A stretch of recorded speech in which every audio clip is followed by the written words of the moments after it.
Olá, boa tarde. Você acompanha agora notícias do Brasil e do mundo desta quinta-feira. Eu começo essa edição com as manchetes dos sites dos principais jornais do país. Folha de São Paulo: explosões deixam mortos no aeroporto de Cabul em meio à retirada do Afeganistão. Países suspeitam de ação do Estado Islâmico. E agora o Estadão: Eduardo Leite e Tasso Gereissati planejam aliança para disputar prévias do PSDB. O governador gaúcho deve ter o apoio de senador como candidato tucano contra João Dória. E agora Valor Econômico: o Ibovespa opera em queda com crise hídrica e presidente do Fed, o Federal Reserve, no radar. O movimento é influenciado pela queda das ações dos bancos tradicionais e pelo exterior, onde as bolsas de Nova York estão à espera do discurso de Powell. O mercado também está atento para riscos de racionamento de energia e fala de Paulo Guedes. E por fim, o Globo: indígenas fazem protesto em Brasília à espera de julgamento de marco temporal para terras. O Supremo julga a ação que deverá determinar se o marco temporal para novas demarcações de terras indígenas pode ou não ser anterior a 1988. E o Talibã condenou as explosões mortais do lado de fora do aeroporto de Cabul hoje, em uma área que, segundo eles, está sob controle militar dos Estados Unidos. O grupo citou cerca de 20 mortos e 50 feridos. Os Estados Unidos não informaram números, mas disseram que há vários militares americanos e civis entre as vítimas. No Twitter, o grupo disse que condena veementemente o atentado contra civis no aeroporto de Cabul. O porta-voz Zabihullah Mujahid afirmou à AFP que o número de mortos pode ser maior que 20 e 50 pessoas ficaram feridas. O Pentágono informou que vários militares americanos e civis estão entre as vítimas.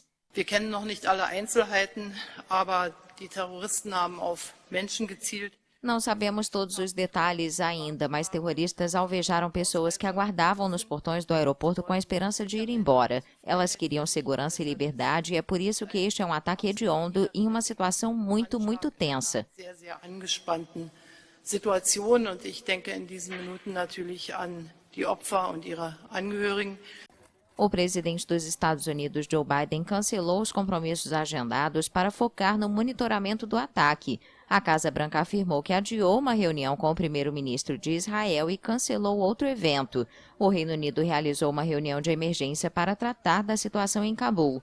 Ao fim do encontro, o primeiro-ministro britânico Boris Johnson afirmou que a evacuação dos cidadãos vai continuar apesar do atentado.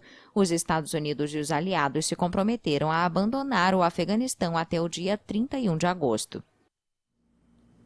Uma misteriosa condição chamada de Síndrome de Havana e que causaria fortes dores de cabeça, náusea e possíveis danos cerebrais a diplomatas americanos vem convencendo muitos funcionários de que estão sob um contínuo ataque com armas eletrônicas. Uma misteriosa síndrome intriga autoridades americanas. Esta semana, a vice-presidente Kamala Harris atrasou uma viagem ao Vietnã por algumas horas depois que a embaixada em Hanoi relatou um possível caso de incidentes acústicos no local. O caso levou o Departamento de Estado a admitir que investigava um incidente anômalo de saúde. O termo tem sido usado para descrever a chamada Síndrome de Havana, doença psicogênica que adoeceu diplomatas em vários países. A misteriosa condição causaria fortes dores de cabeça, náusea e possíveis danos cerebrais e vem convencendo muitos funcionários americanos de que estão sob um contínuo ataque com armas eletrônicas. O episódio com a viagem de Harris é o mais recente de dezenas de casos similares relatados por diplomatas e por funcionários da inteligência dos Estados Unidos desde 2016. O primeiro foi em Cuba, depois na China, Alemanha, Austrália, Taiwan e Washington. A Havana investigou o assunto e classificou como mera desinformação as versões de Washington, que nunca apresentou provas dos supostos ataques. Em julho, a revista americana The New Yorker relatou que foram constatadas dezenas de casos entre funcionários americanos desde o início de 2021. As causas desses incidentes são desconhecidas e algumas teorias sugerem que eles foram causados por uma arma que usa micro-ondas, ultrassom ou por veneno. O Departamento de Estado alertou seus diplomatas sobre a ameaça, ao mesmo tempo em que submete a exames médicos aqueles que partem em missão, como forma de verificar qualquer efeito de eventos futuros similares. É hora de pesar e medir os animais do Zoológico de Londres. Veterinários e tratadores realizaram hoje a tarefa anual, celebrando a volta do público após os lockdowns impostos pela Covid-19. É hora do acerto com a balança no Zoológico de Londres.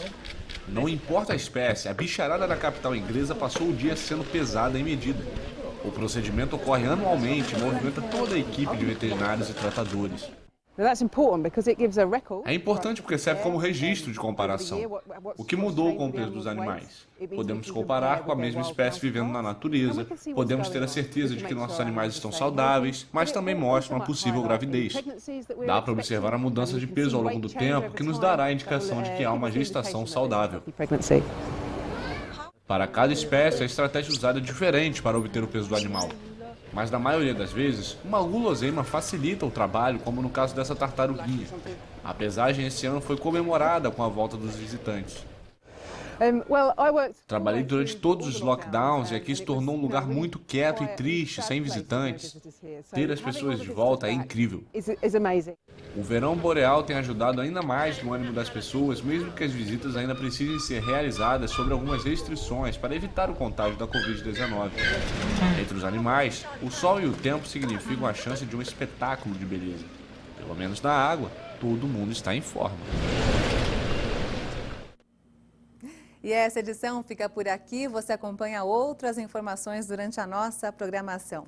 E para rever as nossas reportagens, é só acessar o canal HIT Notícias no YouTube.